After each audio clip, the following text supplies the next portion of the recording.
Hello, good evening, and welcome to Talk to Solomon on Aniwaba. Right, this is international dialogue. For over 2 months now, the Russia-Ukraine tensions have been lingering as diplomats make frantic efforts to douse the seeming fire ignited between the two countries. Nonetheless, much has not been achieved diplomatically to avert a possible war. The question is, who is the ideal mediator that could calm nerves between Russia and the North Atlantic Treaty Organization, NATO, allies? Can the non-aligned movement now be of help? I'm Solomon Mensah. My co-host is Solomon Annan, and guest Edinam Dzramedo, international politics analyst. We also have Ebenezer Tei-Mensah, who is also international affairs commentator, and Justice Kumordzi, program director at iWatch Africa. Good evening, guys. Good evening. Good evening, Solomon. Solomon. It's it's nice to see you all. I mean, once again. Nice to see you too. Right. So, Justice, can you hear me? I can hear you. Right. The Russia-Ukraine tensions. Briefly, tell us what is it about? Um, First of all, you want to go back to 2014 when Russia annexed Crimea, uh, a pro-Russian territory inside Ukraine, on the eastern side of Ukraine. And also look at the background to this whole issue way back to the Cold War and after the Cold War in 1990, where the Warsaw Pact was dissolved, and in 1991 Ukraine became an independent state.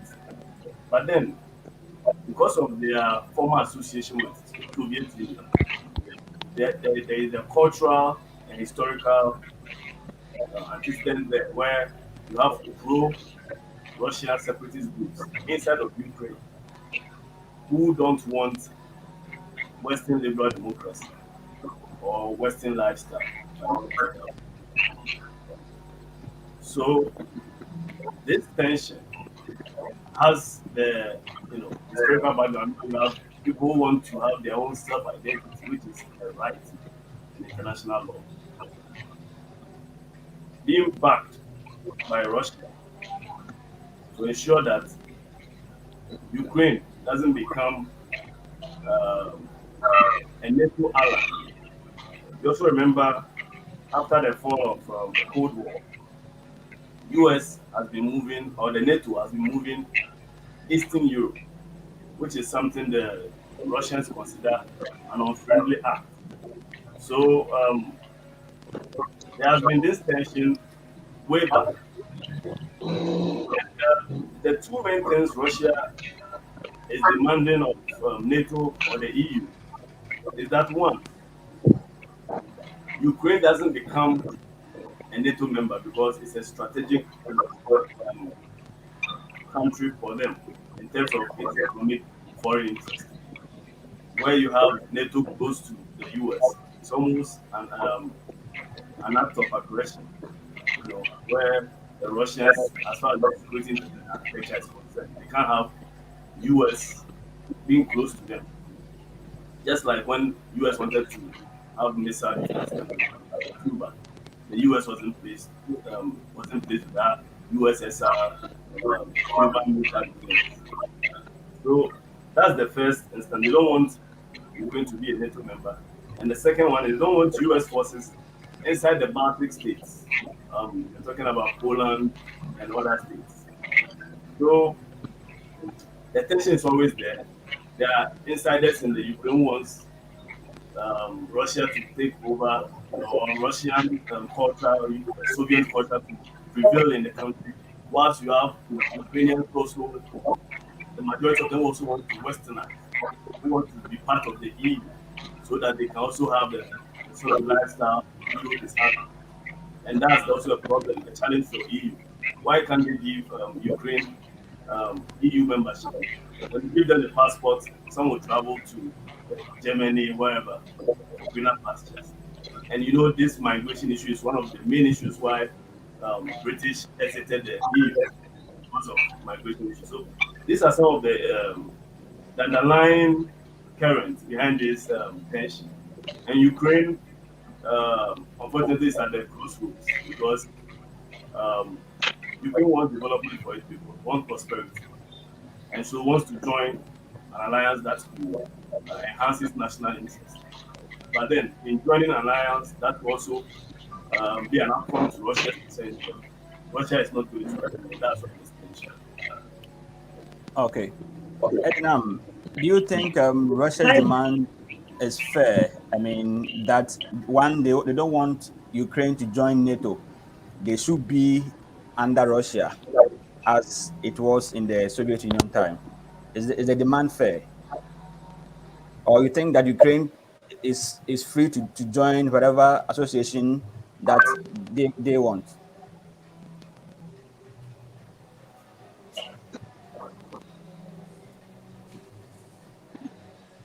Hello, Solomon. Yes, we can hear you now. Could you kindly take the question again? I didn't get it. Okay, I was asking that Russia's demand that Ukraine Yeah. must not join NATO, Yeah. whether you think is fair, or Russia or Ukraine is tied to Russia to the extent that it must not leave Russia. I first off, I believe that for every state in the world, sovereignty is a right? True, the Ukraine might have been tied to Russia in several ways, cultural, political, and etc.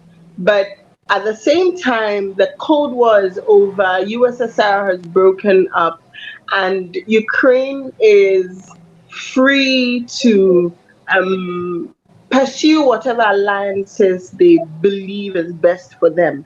But let's not forget that in as much as there's a should be in the international system, there's an is. If I could use that expression. And in this international system, in the is of the international system, power is the true currency. So, yeah, it's not fair, of course, that Russia should want to intervene in the sovereign matters of another state, whether or not it threatens its sovereignty. I mean, they should be able to deal with issues concerning their national security without having to infringe on the sovereignty or national security of Ukraine. But unfortunately, like I said, there's an is of the international system, and the is of the international system is that power is what talks. So it might not be right, but Russia has the power to demand that Ukraine doesn't join NATO. Okay, right. Eben, Solomon, right. So I want to ask you that the same question. Do you think Russia's demand is fair that Ukraine must not leave its bloc, but must be tied to it? okay. I would agree much to an extent with the side taken by Edinam. Ukraine is definitely a sovereign nation, it's a sovereign state, and I don't think they should be boxed around, especially in our current international system, because the kind of evolution that has taken place since the end of the Cold War, right, or Ukraine gaining its independence in 1991, to date demands that every single state has the full right to join any international organization that they deem fit. But here again, I would also understand to an extent Russia's demands, because definitely, let's say if I have a child whom I have shared a lot of values with, whom I have shared a lot of moments with, and suddenly my competitor is trying to use the interests of my child to go against me, definitely I will end up trying to fight back. But personally, on a personal opinion, I don't think it is fair for Russia, in as much as all the ties they have with Ukraine is understandable. Sorry, I don't think it is fair for Russia to demand that Ukraine does not join NATO. Thank you. Oh, I see. That's interesting. But Solo, you are acting as a host, co-host, and then a guest. You are aware that Turkey bought S-400 surface-to-air missile from Russia, and America, during Trump's time, told Turkey that they want to buy the S-400 from them and ground it in Turkey. You are aware, especially Solomon Annan. So if we are to go by Edinam and Eben's submission, why is that Turkey, a sovereign state, cannot buy S-400 and use it in its own capacity, but America wanted to buy, and they are still on talks on that? Is sovereignty, is, I don't know how to put it, but is sovereignty absolute? Yeah, thank you, Solomon. I wouldn't say it is not absolute, or it is. But remember, in international politics, you have to be strategically smart. So these two great powers, ideologically, they can't be the same. The Cold War is no more. But I can tell you that ideologically, Russia will not be pleased that it was defeated during the Cold War. So it want to play smart. I wouldn't allow you who have defeated me in the past to come closer to my territory. Looking at how advanced technology is today. So any weapon US plants in Ukraine can take surveillance from Russia. Okay, so if you have bought S-400 from me, Russia, and now US, who is my direct opponent or opposition when we come to international politics, is convincing you not to use it because you think it can capture some information from your F-35. Why should I allow you to come to my foreign territory? Remember that in 2015, there was an agreement between Russia and Ukraine that all foreign troops must be withdrawn from Ukraine. But Ukraine have seen that agreement, which was brokered by France and Germany, if it allow all foreign forces to leave Ukraine, Russia will take over quickly. And therefore, Ukraine have not fully fulfilled this agreement. It is one of the conundrum that we are facing now. So we can't talk about absoluteness in this case. Okay, you have to play smart. You don't have all, so you have to depend on somebody, even though you have your sovereignty. So I wouldn't be straightforward and say that it is absolute or it's not absolute. At a point, you need somebody. Let me add a little to what Solomon just said. Okay. With Turkey procuring military architecture from Russia, you must understand why US is concerned, because this is the case. You have a NATO security or defense architecture, and now you have to incorporate Russia military architecture. Does it not give a way for Russia to know what Europe's security installations and all that is concerned about? And the US will not want Russia to know how to maneuver their way through their systems. So it was a challenge, but sovereignty, you say, although it's not absolute, Turkey exercised a choice of what to purchase and from whom to purchase, and I think they damn the consequences that comes with it. But back to the Ukrainian issue again.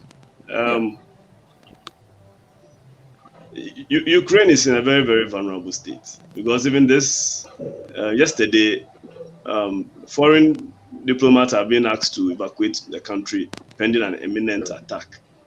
And the Ukrainian president is calling out Joe Biden, the US president, that these rhetorics, they are just caremongering. They are driving businesses away. Now you have KLM air flight companies who don't want to deal who don't want to do transit with Ukraine, and they are losing a lot of money. Because remember, some time ago, 2014, there was a Malaysian aircraft that was gunned down from the places being held by rebel forces in the Ukraine, the Donbass area, being controlled by pro-Russian rebels. So you ask yourself, where are their weapons coming from for the rebels? So these are all tensions that are bordering Ukraine as a country. They are not making money, and we'll get to even the Nord Stream 2 project and how it will even affect Ukraine the more. So it's not a good time for Ukraine at all. Now let's talk about the mediation. France President Macron has been to Russia, spoken to Vladimir Putin. Germany's Chancellor Olaf Scholz has been to Washington, had meetings with Joe Biden. I mean, diplomats are crisscrossing these two nations, Ukraine, Russia. Are we getting a breakthrough, or we think that this or diplomatic efforts are amounting to nothing? Eben. Okay. See, one thing is certain: when diplomatic voices get involved, especially when the increase in their mediation efforts are on the ascendancy, definitely Russia would like to flex its power. US will still want to maintain its strategic interests in that region. But the fact that there are lots of diplomatic voices here and there trooping in, I think I read about the US foreign minister. He had several calls in succession, I think around yesterday, to Germany, to his Russia counterparts, and I think Canada as well, within a space of about 3 hours or so.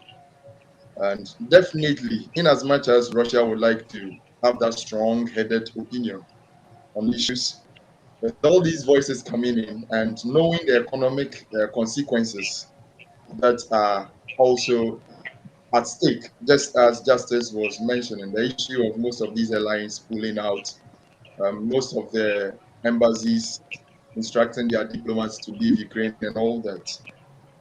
Russia would end up looking bad in the eyes of the international community.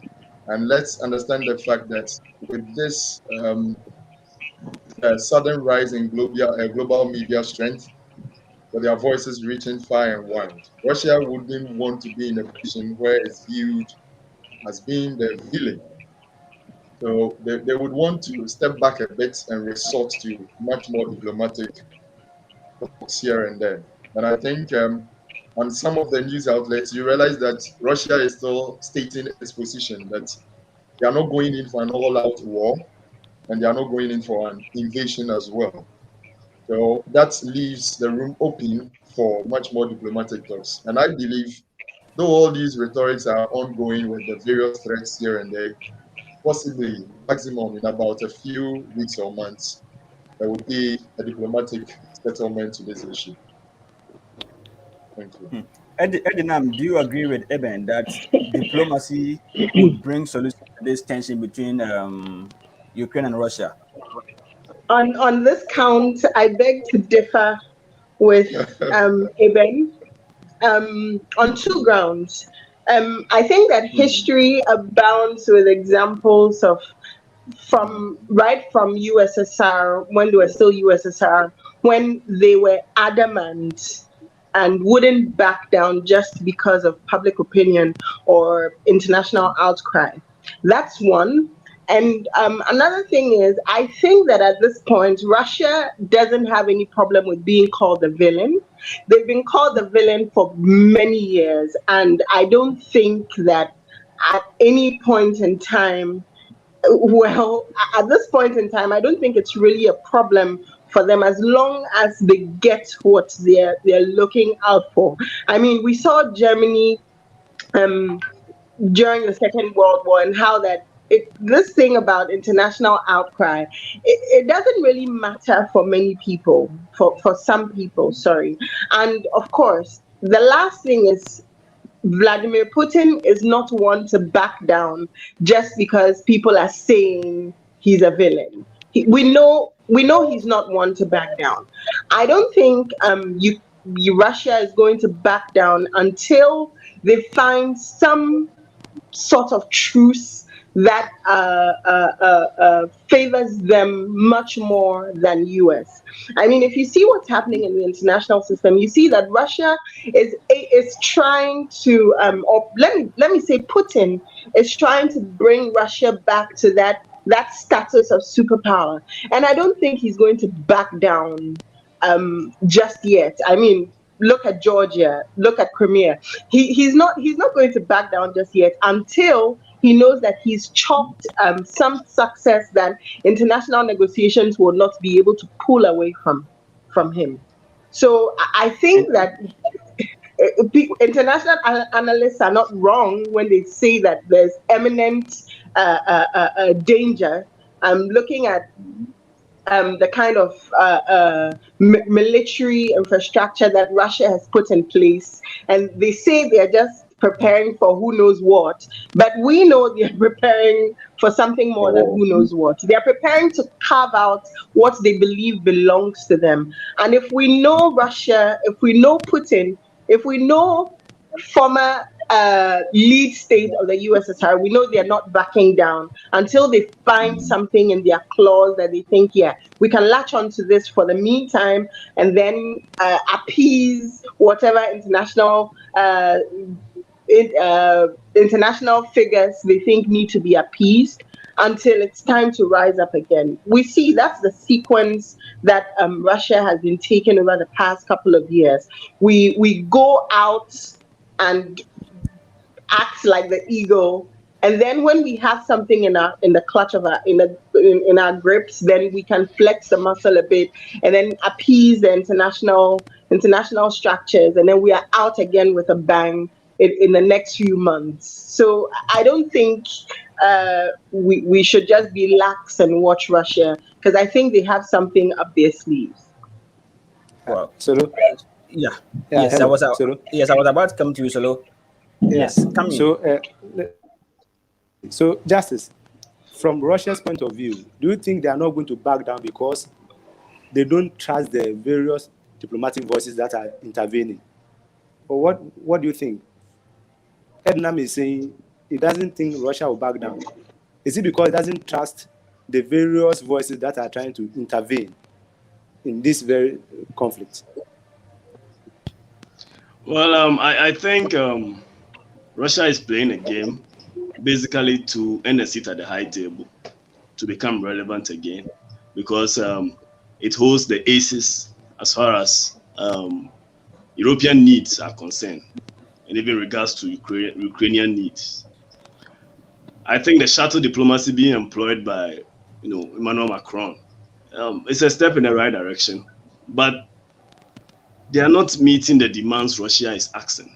Two things: do not allow Ukraine, a neighboring country, to become a NATO member. When you become a NATO member, you just trigger Article 5, which enjoins all NATO members to rally behind another country in terms of collective defense. Once Ukraine becomes a NATO member, the whole of NATO has to help Ukraine reclaim Crimea from Russia, and that is an outright war. Article 5 explicitly states that. So Russia knows that if you are employing diplomacy, but you eventually going to admit Ukraine into NATO, then what are you doing? So that's the first demand, and the second demand is to stop NATO troops from entering these Baltic regions and all that. The question is the West and NATO prepared to give what Russia wants? That's the issue. So that's the game I think Putin is playing. And he doesn't only have the military to defeat Ukraine, he also has the natural gas, which we will talk about. Yeah, but Justice, you just made an interesting point that Russia has the military to defeat Ukraine, but Ukraine is being supported or backed by NATO and its allies. What do you make of that? That's not true. That's not true. American forces are not in Ukraine. They are in other Baltic regions, ensuring that the escalation of the Ukrainian conflict doesn't enter into all those neighboring countries. Ukraine is in a very, very vulnerable state. So Ukraine feels that the West, you are not helping me militarily, but you're also inflaming tensions that Russia wants to invade me, and I'm losing on all fronts. So that's the issue at stake, because America has warned its citizens that if they don't move out of from Ukraine, there will be no military evacuation when the spillover occurs. Yes. So the point I was making, or the question was, I mean, if Russia is to invade Ukraine, NATO and its allies won't just be at the borders, right? Let me. Okay, sorry.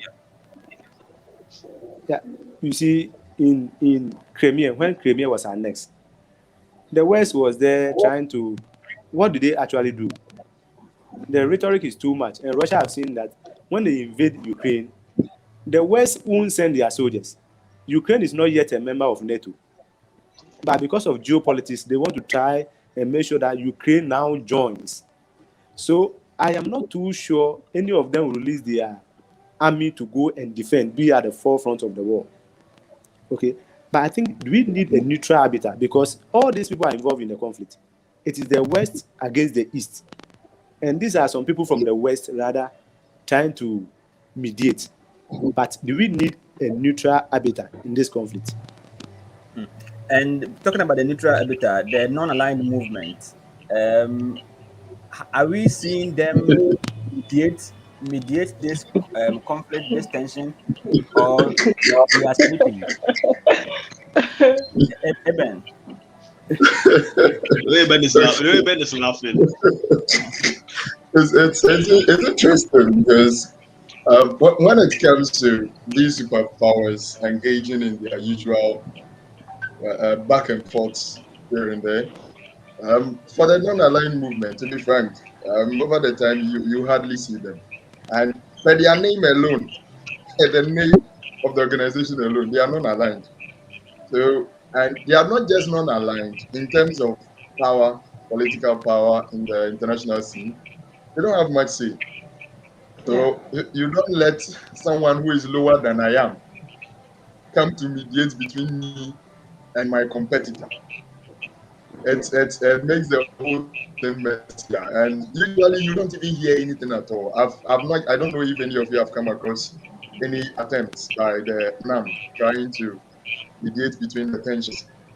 But so far, to be frank, we'll usually hear them quiet on it until they see that there is an all-out West situation. That's the worst case scenario. If there should be an all-out invasion, before you see them come in, they strongly condemn their usual rhetoric. So for the non-aligned movement, for me personally, I think they are a non-starter at all in terms of mediation efforts. They wouldn't be able to do much. Edinam, do you agree? I definitely agree with Eben on this one. Per the rules of international conflict mediation, whoever is a mediator ought to command respect from both sides of the conflict. And however, whatever side you pick to view this from, we see that the non-aligned movement does not match up in any way, shape, or form. Power, economically, politically, militarily, they are not a match for any of the parties involved. That's one. But on another level, if we look even just at the international organizations or international institutions that are involved in this matter, I mean, look at NATO, 30 and plus growing international institution with a standing military structures. You look at their economic power, you look at the states that constitutes the NATO. I mean, NAM is no match, absolutely no match. And what is truly the crust of the conflict, that is, at the close of the day, Ukraine is looking for some security, some security, and that's what they are looking for in NATO. Because I mean, as far as things go, they should have been okay with Russia, right? I mean, like with the analogy Ebenezer gave earlier of a father or a mother and a child, Ukraine should be comfortable with Russia. I mean, knowing how far they've come. But we know that Russia totally disregarded diplomatic arrangements with the Ukraine, and when they gave out those missiles that were in their care over to Russia, they were hoping that Russia would also keep their end of the bargain by not attacking them in any way. But we see that Russia has totally disregarded that. So what they're looking for is some sort of security or some sort of protection from Russia, because I mean, we never know what Russia is going to do next.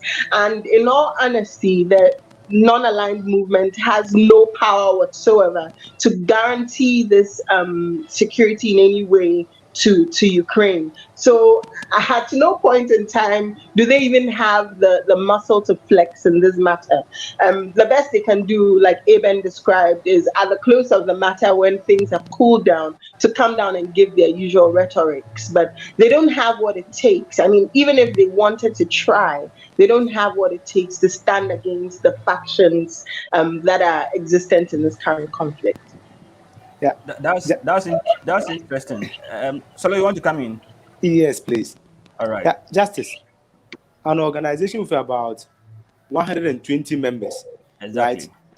With about 10 international institutions as observers, and other 17 countries or so also being observers.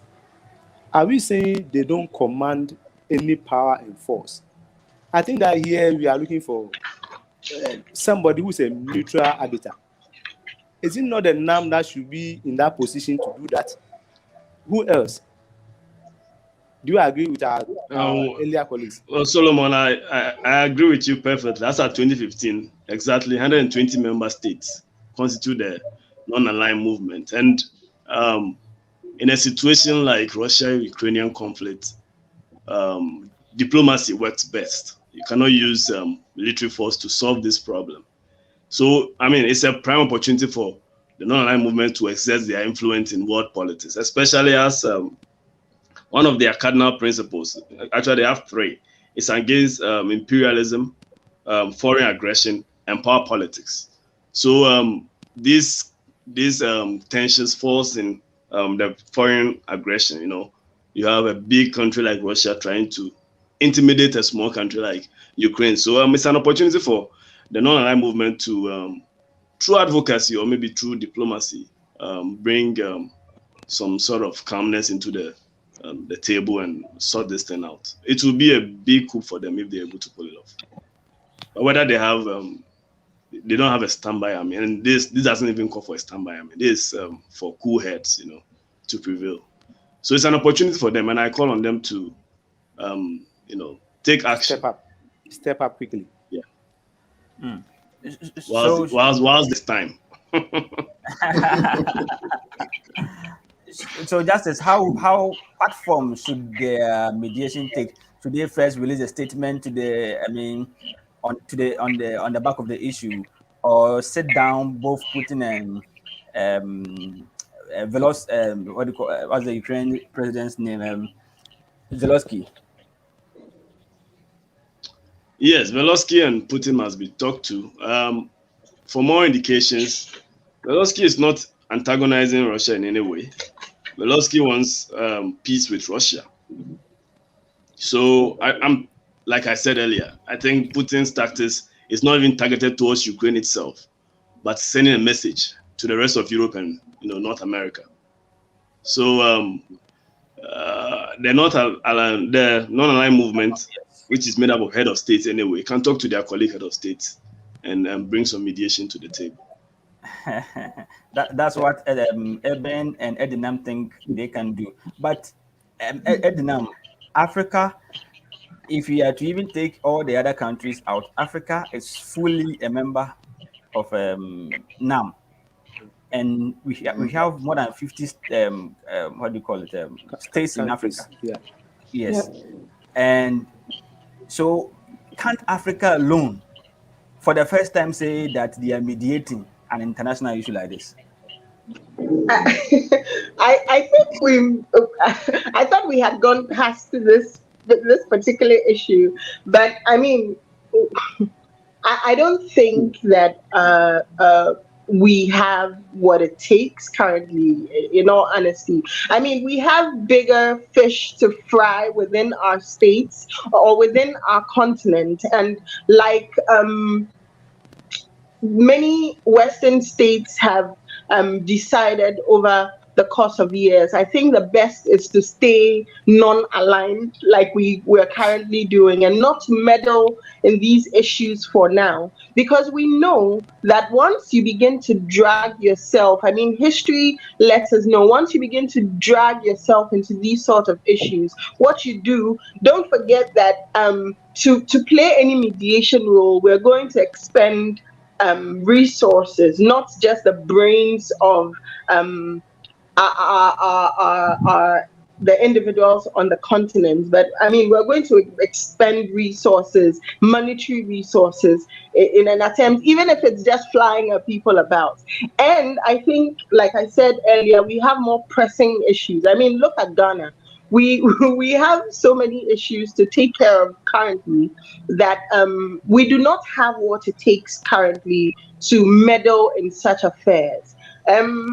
Africa is growing in all spheres, and I think that in the next few years we would have the kind of power that it takes, especially if we're able to grow our continental unity. We'll be able to wield the kind of power that it takes to stand on the international scene and make certain take certain actions. But for now, I think the best thing for us to do, in the words of Ivan Swifiata Mills, is today that's the best for us currently. Solomon. Yeah. A quick intervention. I think that, like Justice said, the NAM need restructuring. Okay, the problem here is that when you want to mediate, who lead the charge? Who does that? Okay, so when you get a restructuring of the NAM, we every state in Africa now is somehow independent, if I can put it like that. Perhaps economically we are not. But restructuring of the NAM, where we have a secretary, we have somebody as a chairman who play specific role. They have a chairman. Every gathering that they go, they get a new chairman. But when you have the structures in place, it means you can get somebody who lead the charge. Or you have an organ where you appoint somebody that you should be the mediator. We have to de-Efiasem, but we cannot keep on de-Efiasem. I think matters like this one, you did a trusted person. When there's a conflict between I and Edinam, and then you bring Eben, whom I know Eben is an ally of Edinam, to come and mediate. Do you think I would trust that? But if you bring Justice, who is somebody, a neutral arbiter, the likelihood to listen to Justice is very high. Even though monkey play by sizes, with the number we have in NAM, we can't keep on sitting down aloof. If we are not economically powerful, we can use our brain elsewhere to show the international community that when good heads need to prevail, Africa is there to intervene. And this is not made up of only Africans, both Africa and Asia. Right. So that is my quick comment over there. Thank you. Okay. Okay. So we move on to our last. Can I add something little sure. there? Sure, Justice. Sure. Ebenezer, can you hear me? I saw in the comment that you can't hear me well. Yeah, it's clear now. Is it better now? Yeah, it's better now. Yeah. So you see what the West is trying to do. The US or maybe NATO and the EU, what they are trying to say is, Russia, if you attack Ukraine, we will apply sanctions. And usually these sanctions are in the form of trade restrictions and all that. But we all know in Africa, the whole of Europe are coming here because this is the future. Here is the market. Here is the breadbasket. Can we not leverage on that to also push back some soft power? to ameliorate this tension by telling Russia through their embassies here, if you don't back down, we also do this, or is it that we don't have capacity? May I come in? Okay. It's interesting. You see, ideally, we could use all the various avenues as mentioned by Edinam and Justice, and as Solo was also making the point, but it has always been over time, apart from some of our earlier leaders, I think post-independence Africa, who were very vocal in the international community, our current crop of leaders, to me, lack the political will to be able to deal with some of these issues head on. Because first of all, it looks as if their hands are even in the maps of these, not even in the looks at. Their hands are in the maps of all these European superpowers here and there. So definitely the fear that they will be beaten should they speak up would be there. And as Edinam earlier mentioned, we are beyond it, and we are still always going in for aid. So the very person you are going to require aid from, you would like to now go and tell him or her that stop this or do that. The will to do that is not there to me. There's strong political will to be able to stand up to these words and leverage on even soft power. As to who would be able to lead that charge, we cannot really find it as at now, especially with our current group of leaders. And even as at now, look at what is happening within most of the African states. Recently, West Africa, a number of coup d'etats have started plaguing us all over again. So our own internal issues, we are not able to strongly deal with it. ECOWAS, as usual, will wait after it has happened before they'll have an extraordinary summit, usually here in Accra, to talk and give the usual rhetoric. The political will is not there. Ideally, they are supposed to leverage on soft power and use some of the avenues, knowing that Africa is a future with all these Europeans trying to partner with us. But the political will, to me, is where we are lacking. Yeah. If I may come in shortly, I've always said that the international system makes it difficult for the little boys in the system to stand up for themselves. And if they would, like I mentioned earlier, it would take strong leaders who would damn the consequences and still be willing to push forward, create the necessary alignments to ensure that change happens in the system. Like Tei was saying, for our current crop of leaders, we would need a miracle to see that happen. And we see that we are so tied up exactly where the West wants us, and so unwilling to take the necessary bold steps to ensure that we challenge the system. Because if you look at the international system, any states that has been able, or any previously third world state that has been able to push up even a step up in the international system, it would take boldness. I mean, today look at Cuba. It would take boldness to be able to step up to any height within the international system. And before we even begin to make those kind of strides, like Tei said, look at Africa in the past few months.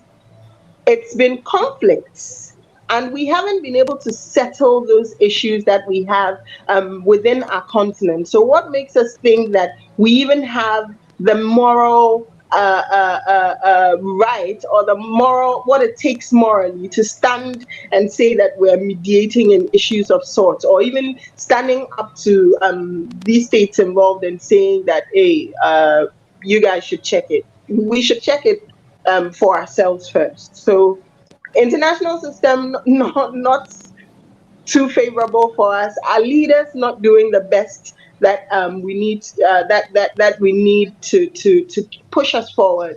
And the current situation within our states not the best. So we should be looking internally. I mean, I think there's nothing wrong with that. US did it a couple of years ago.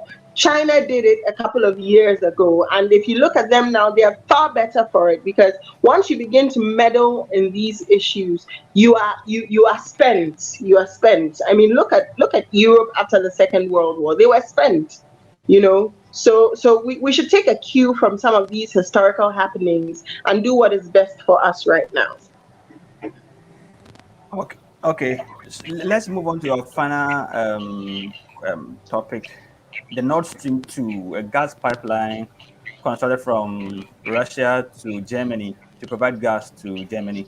And now, last year, America wanted to provide Europe with what they called freedom gas, that they should boycott the Nord Stream 2 project. And so they give them freedom gas. Then, before the former Chancellor of Germany, Angela Merkel, left office, she went to Washington to meet Joe Biden. So the two agreed, and Nord Stream 2 was sustained. Now, Russia-Ukraine tensions, and America is threatening that the Nord Stream 2 will become, in quotes, this is my own word, useless if Russia attacks Ukraine. Justice, do you think that the Nord Stream 2 will become a thing of the past if Russia attacks Ukraine? It's one of the possibilities, but you have to situate it in a particular context where Europe is in dire need of gas or has energy deficit, and we are heading to winter where your reserves to be able to even bring heat into people's homes are being threatened because of shortage in gas supply, and Russia has it in abundance. Will you treat this as an economic activity or a geopolitical activity? Germany obviously wanted to treat the Nord Stream 2 gas pipeline as a commercial activity, according to Angela Merkel. But the US insists that Russia is going to use it as a tool for geopolitical leverage over Europe, because Europe depends on Russia for natural gas. And Ukraine is also in catching stray bullets, if I can put it that way, with this new deal where this 11 billion project goes through the Baltic Sea, evading Ukraine to supply directly from Russia to Germany or Europe. You know, Germany, Europe gets most of their natural gas from Russia through other countries like Ukraine. So Ukraine earns annually $2 billion from transit fees. So a situation where this Nord Stream 2 project goes through, Ukraine is left with getting nothing from, these revenues it gets from transiting gas to Europe. And mind you, it's not only about transiting gas to Europe. It also gets a cut because when your gas passes through my country, you give me a discount on domestic, supplies. So like I said in the beginning, Ukraine is in a serious problem. But whether the US can actually cancel this deal, what's the alternative? They are now scrambling around trying to see if they can get gas from Qatar, gas from Algeria, Turkey to Europe. So clearly, Russia and Putin, they know they have the edge. That's why they are playing this game. And no matter how you look at it, it's a geopolitical tool they are going to use over Europe, because just last year, there was a shortage in gas. And at that time, the Nord Stream 1 was in operation. Europe was in need of gas, or Germany was in need. When I say Germany, I mean Germany is the godfather of Europe now. So you are in need of gas seriously. And Russia is also like, I want to fill gas for my domestic needs. Artificially creating shortage to show up the prices. So it's a tight situation. Europe is in need. Russia has the gas. They are calling the bluff of the US through this intended sanction. whether they can go through or not, it has implications, serious implications for Germany and Europe as a whole. So personally, I don't know if they can go through with that. Justice, we didn't hear your last comments. From personally, your line was tripping. So I said personally, I don't. Can you hear me? Yes, we do. Yeah, we can hear you now. Yes, I said personally, I don't think the West can apply these sanctions on the Nord Stream 2 gas pipeline because Europe is in dire need of natural gas and they don't have alternative readily available as of now. So, do you think that's the reason why Olaf Scholz is, I mean, Germany in particular, is not contributing troops to back Ukraine? You see, Russia has been smarter than any other country in the West. Geopolitically, they've won the battle. Okay, now the umbilical cord of Europe is connected to Russia. So how do you cut it? US, you have not provided any alternative. So therefore, when Biden says it will become useless, what do you mean by it will become useless? What will you do? Are you going to bomb it? And will Russia sit down? Will Europe even allow you to do so? Because, so now, it is a conundrum for the US and Europe. They may not be happy Russia is attacking Ukraine, but they don't have any option.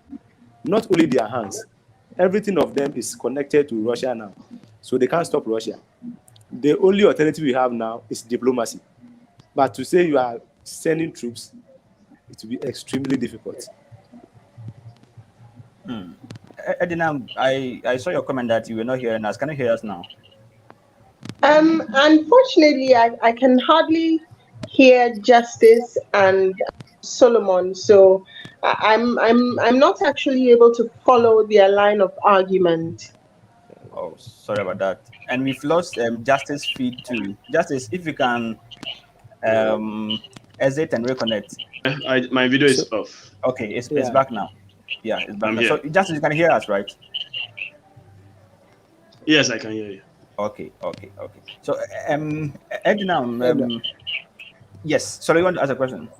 Yeah, I wanted to ask a question, a follow-up question. Yeah. So when Biden says that it will not come to fruition, what does he mean? What does he want to do? And what can he do to the gas pipeline, the Nord Stream 2? Is it just a mere rhetoric? Does he have anything that he can do? So you can follow with your question so that Edinam will tackle that one for us. Sure. She can hear you better. She can hear you better, so you can do that. So that.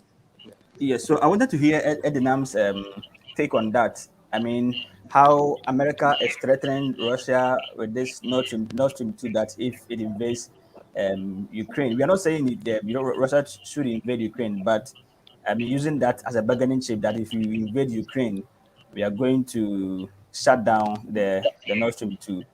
You've listened to Justice. What's your take too?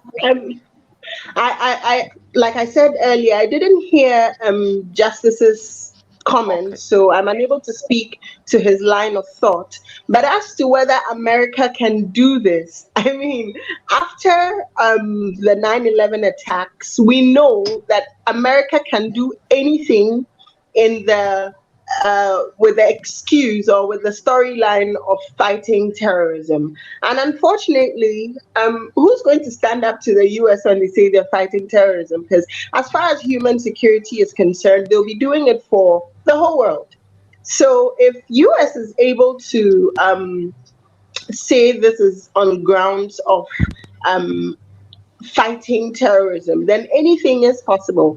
But what we must fear is the kind of or the kind of lashback that we're going to get from Russia if they should try something of sorts. In as much as US can be quite outgoing with this fight against terrorism, we know that they consider international security and, of course, soft power issues, and also consider public outcry. So I want to imagine that once they do an escalation, well, on paper, as to how this is going to pan out, they might decide not to do that, because Russia is not going to take this lightly. This is definitely a leverage, some sort of power leverage for them, and they are not going to take it lightly that US would say they would cut off that supply for them.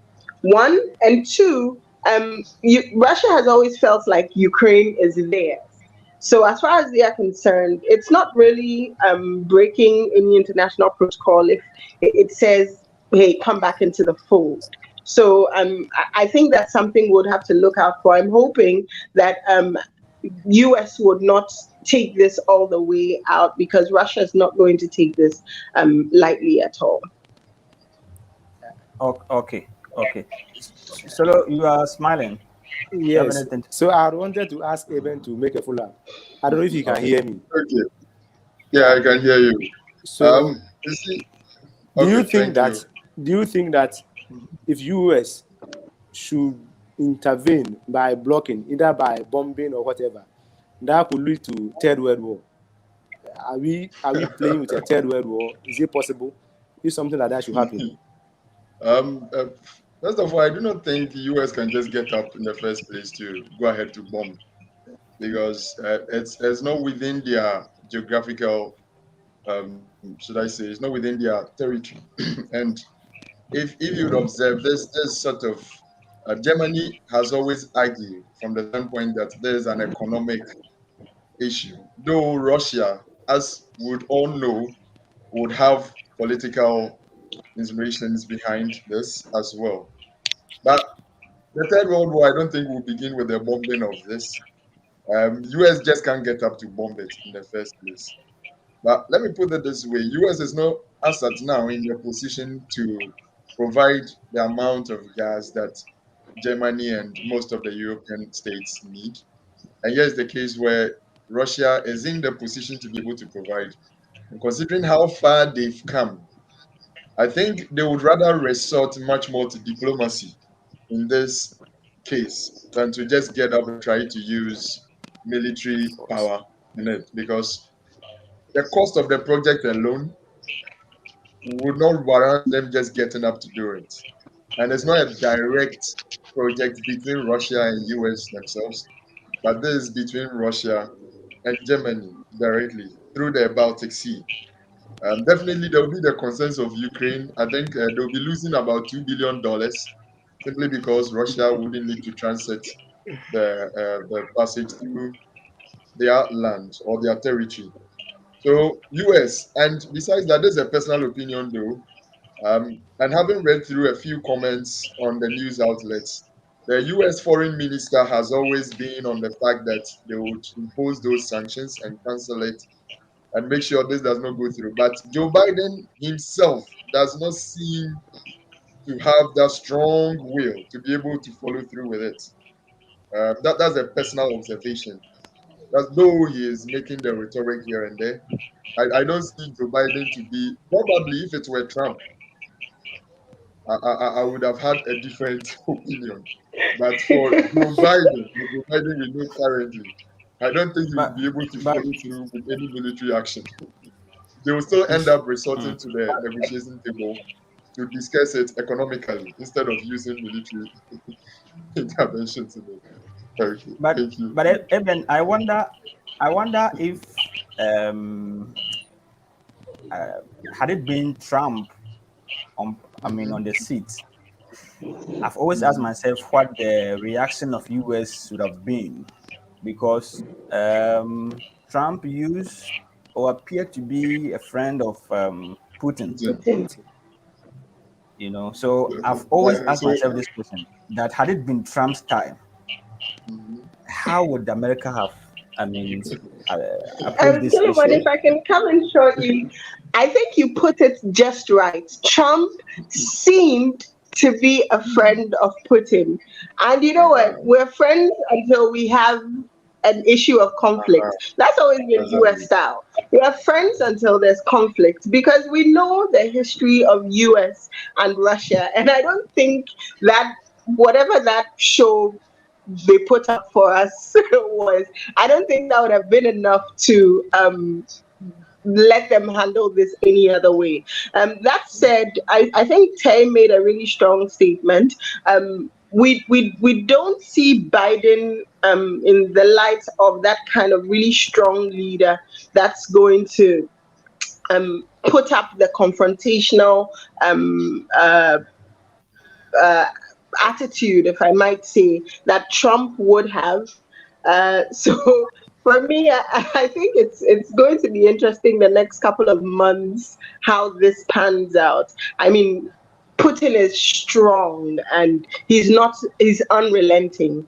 And Biden, we cannot necessarily say that of him. So I'm really eager to see how this pans out between the two of them, and how at the close of the day, their foreign policies towards each other might have to be turned a bit to cater for some of these issues. Okay. I mean, thanks very much, guys. But before we go, Justice, let me put this to you. You know, Macron's popularity in Africa has waned. I mean, in the Sahel, you know, his popularity has gone down. Yeah. But he seems to be performing so well in this conflict of Russia-Ukraine. You know, he moved to Russia, he went to Ukraine, he's meeting this person and meeting that person. How would you rate Macron in this mediation role? Well, like I said, it's not only about the Ukrainian conflict, it's also about the Nord Stream 2 gas pipeline. If it gets shut down, it will also affect Europe, and France is included. So Macron is doing his best, employing shuttle diplomacy, like I said, to try to bring this tension to a halt, because underlining this tension is also the gas pipeline. You know, it's more of an albatross hanging over the head of Europe, where you are dining with the devil, you know, but you can't do anything about it. So, and like I said, when this deal is cancelled, or maybe it has already been delayed due to certification issues and all that. It has to meet European standards, European law, and Russia is saying that they are ready to open if Germany approves, they're ready to open the gas or let the gas flow the following day.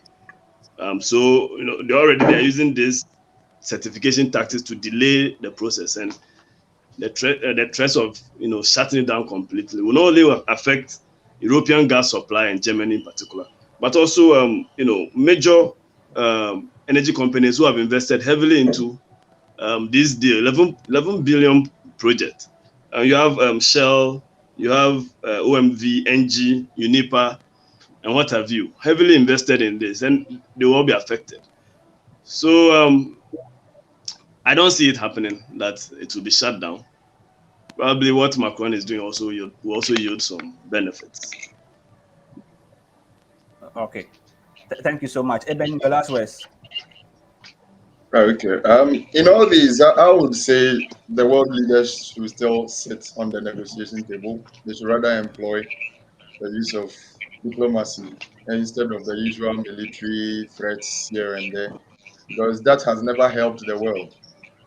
Throughout the history of the international community, conflicts rather end up making the vulnerable weaker and more hopeless than they were. And for us as Africans, we can only hope that they settle this diplomatically and they get an amicable solution to it instead of the usual tensions and loss of lives. Because definitely, you could see most of the European nations and the US asking their citizens and embassies to close in Ukraine. But have you heard any African leader instructing her citizens or his citizens to also leave Ukraine? Yet we have lots of students, we have lots of people, we have lots of citizens from Africa in Ukraine currently. That's a whole topic on its own. Yeah, we seem not to care what may happen to them, just as the way the other superpower nations are getting their citizens out for their own safety. So we can only hope, and we can only hope that NAM may be able to voice out something after the long break in the international system. So these are my last words. Okay. Okay. So anything to say? Yeah, let me say that we have wonderful brains today on the show. I want to thank them. But before we go, let me say Africa cannot do all. So it's an opportunity for NAM. If NAM was proper and functioning well, we could have done our homework here in Africa so that we wouldn't be having this conflict coup d'etats. Seriously, when you look at the analysis from Edinam and Eben, you ask yourself, if we are not able to intervene in Africa, how do you go to the international scene? At your own backyard, you couldn't do so. So NAM must set up, restructure, do your homework well, do the right thing in Africa. Then you have the moral right and the courage to even intervene when other powers are unable to do so. NAM must wake up. It is time for Africa. At least in a particular area, you should be seen as functioning well. Thank you guys for coming. You did very well. So Lo, I want you to sum this up in French for us and tell those who watch the show to share the content so that other people can see. And let them know that we are multilingual analysts. I'm hoping that sometime we'll get the opportunity to put final comments in Japanese and Chinese as well. Merci à tout le monde. Merci Solo, Justice, Eben et puis Edinam. Et tous ceux qui sont à la maison, qui nous écoutent et puis nous regardent, partagez ceci. Nous sommes fiers de vous. On continue. Merci à tout le monde. Merci à tout le monde. Merci. Okay, bye-bye. Yeah. Thank you, guys. Sign off.